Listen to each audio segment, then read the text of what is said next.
Kattappana government കോളേജിൽ പൂർവ്വ വിദ്യാർത്ഥി കുടുംബസംഗമം നടന്നു. കോളേജിലെ ആദ്യ ബാച്ചിന്റെ പൂർവ്വ വിദ്യാർത്ഥികളുടെ സംഗമമാണ് സംഘടിപ്പിച്ചത്. പ്രിൻസിപ്പൽ ഡോക്ടർ വി കണ്ണൻ ഉദ്ഘാടനം ചെയ്തു.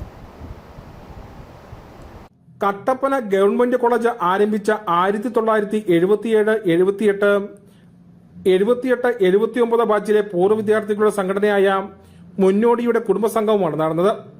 കട്ടപ്പന ഗവൺമെന്റ് കോളേജ് തുടങ്ങിയത് 1977 വെള്ളയാംകുടി സെന്റ് ജോർജ് ഹൈസ്കൂളിന്റെ താൽക്കാലിക ഷെഡിലാണ്.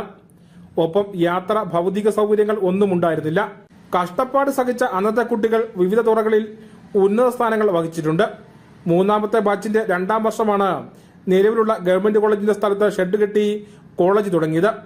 പഴയ വിദ്യാർത്ഥികളുടെ സംഘടന എല്ലാ വർഷവും മെയ് മാസത്തിൽ ഇത്തരത്തിൽ സംഗമം സംഘടിപ്പിച്ചു വരുന്നു.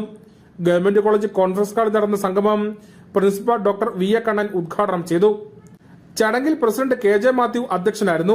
Secretary KV Viswanathan, treasurer Luka Joseph, Thomas Rajan, ML Joseph, VT Thomas, NK Rajan, Molly Thomas എന്നിവർ സംസാരിച്ചു. തുടർന്ന് വിവിധ കലാപരിപാടികളും നടന്നു.